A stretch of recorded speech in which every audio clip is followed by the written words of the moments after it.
We released a video just a few days ago counting down the best wildcard round matchups in NFL history.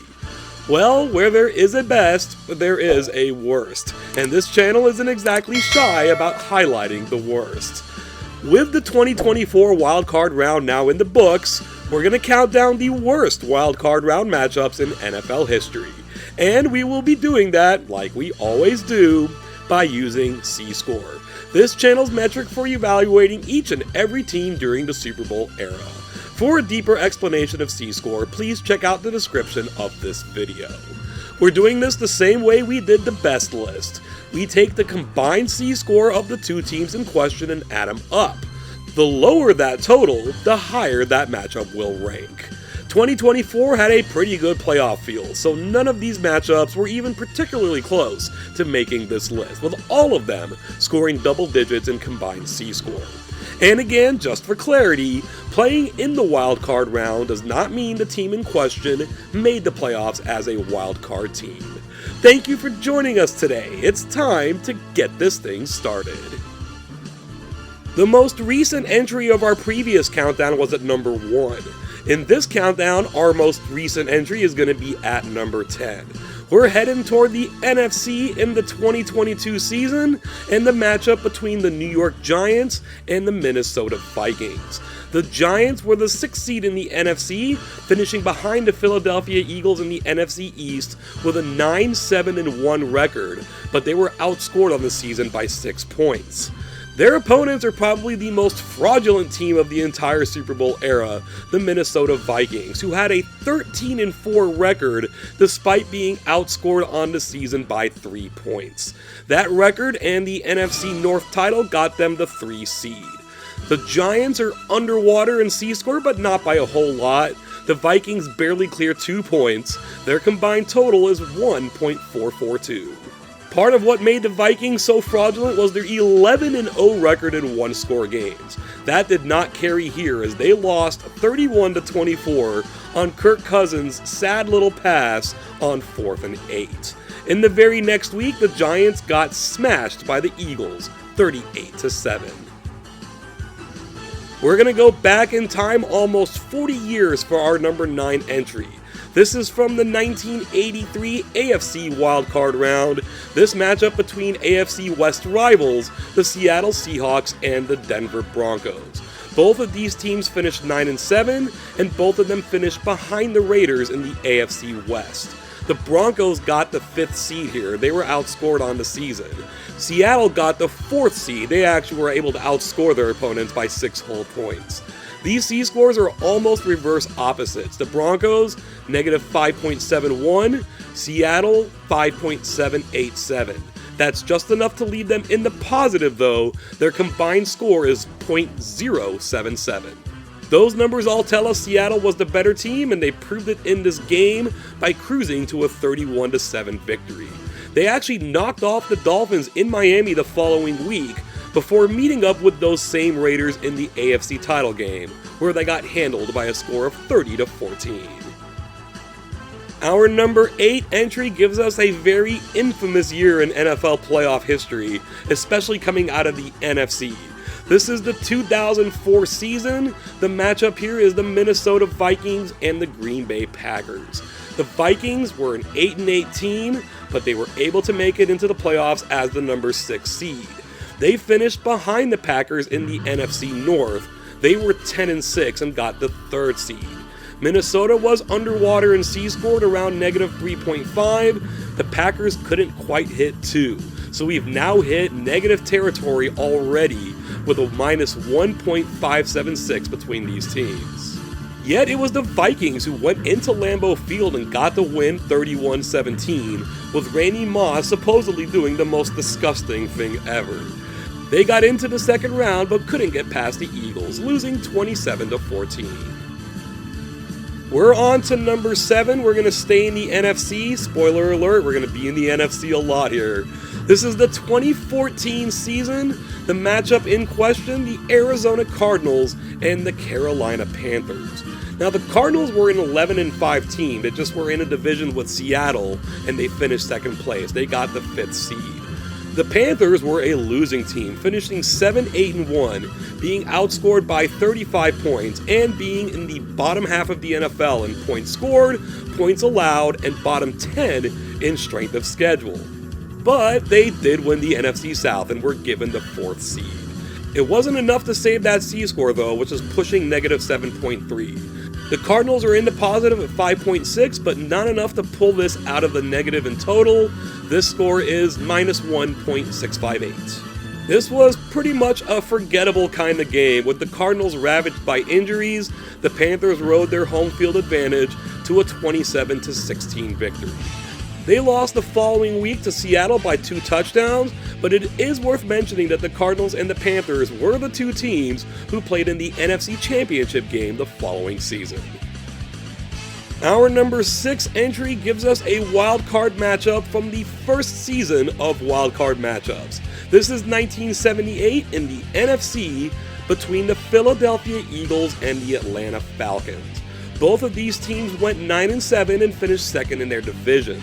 The Eagles to the Cowboys in the NFC East, and the Falcons to the Rams in the NFC West. The Falcons were not good this season. Their C-score was negative 10.442. The Eagles were a little better at 5.465. They just missed hitting negative 5 in total C-score at negative 4.977. But with all that said, the Falcons came to play once the playoffs started. They snuck out a 14-13 win over the Eagles after entering the fourth quarter being down 13-0. Then they went to Dallas, where they were very competitive and they led at halftime before ultimately losing 27-20. We enter the second half of the countdown now, and at number 5 is one of the teams we just saw at number 6. We scooch ahead 4 seasons to 1982 and the matchup between the Atlanta Falcons and the Minnesota Vikings.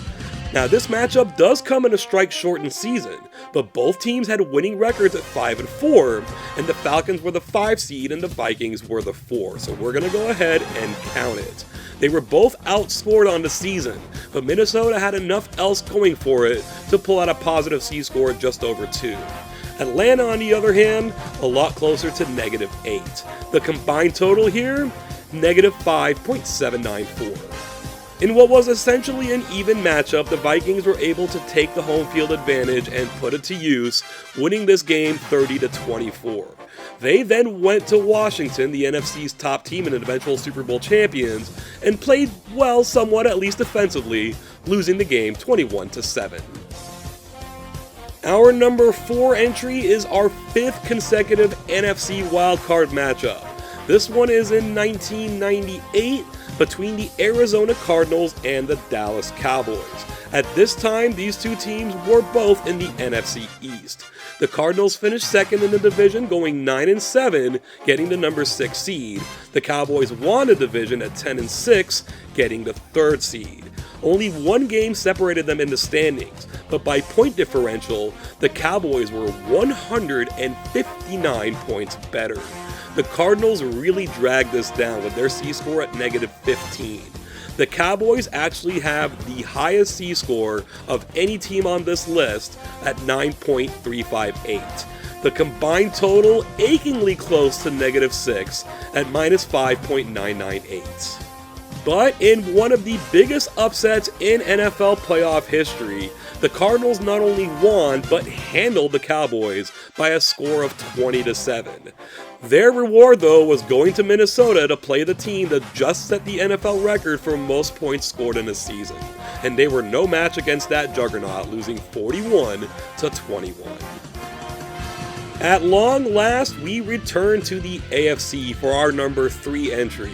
This comes from 1989, a divisional matchup in the wildcard round between the Pittsburgh Steelers and the Houston Oilers. Both teams finished 9-7 and looking up at the division champion Cleveland Browns. They were both outscored on the season. The only difference is that Houston has a slightly better strength of schedule. Both of these C-scores are bad. Pittsburgh just a little bit worse than negative 8. Houston pushing up against negative 5.5. A big leap here to negative 13.482. Yet this turned out to be a fairly entertaining game, with the Steelers pulling off the upset in Houston, winning 26-23 in overtime.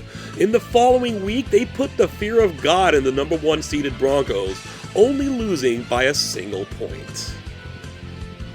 Our number 2 entry is going to be a little bit surprising, if only because the team involved didn't automatically push this to number 1.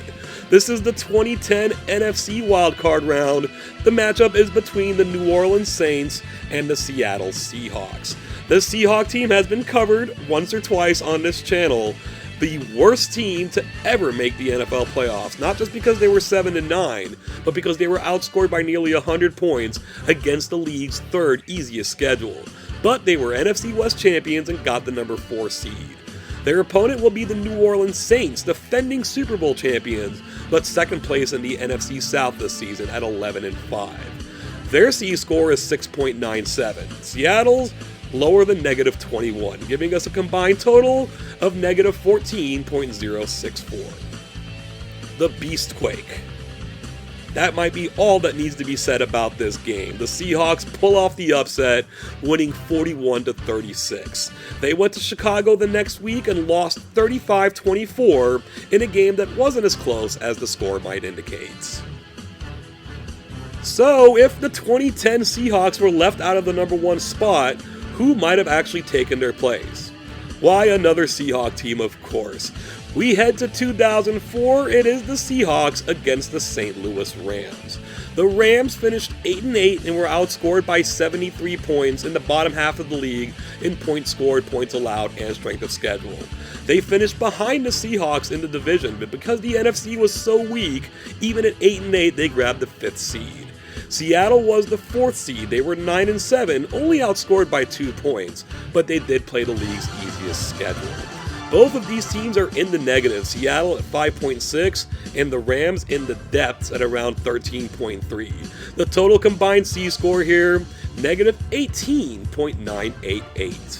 Just like in our other wildcard round game from this season, the team on the road who finished 8-8 got the job done, with the Rams winning in Seattle 27-20.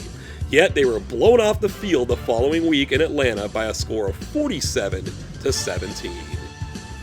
Looking at the top 10 as a whole, we see a few close calls here, but for the most part, there are some good gaps between these rankings. From top to bottom, the gap is more than 20 points, and there was a gap of more than 1 point between 5 individual rankings. The Cardinals and the Falcons each make 2 appearances, while the Vikings and the Seahawks make 3 appearances, with Seattle doing so as members of both conferences.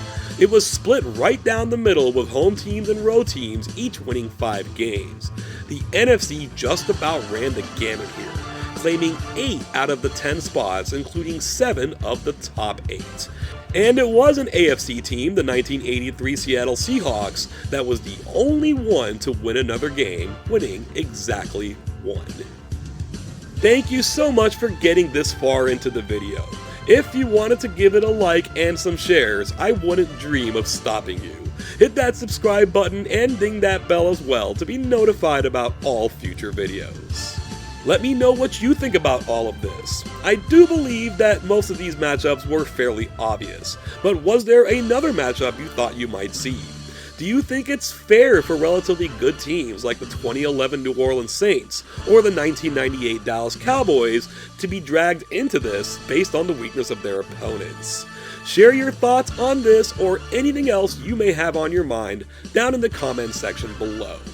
Thank you so much for joining us today. And until next time, I hope you have an awesome day.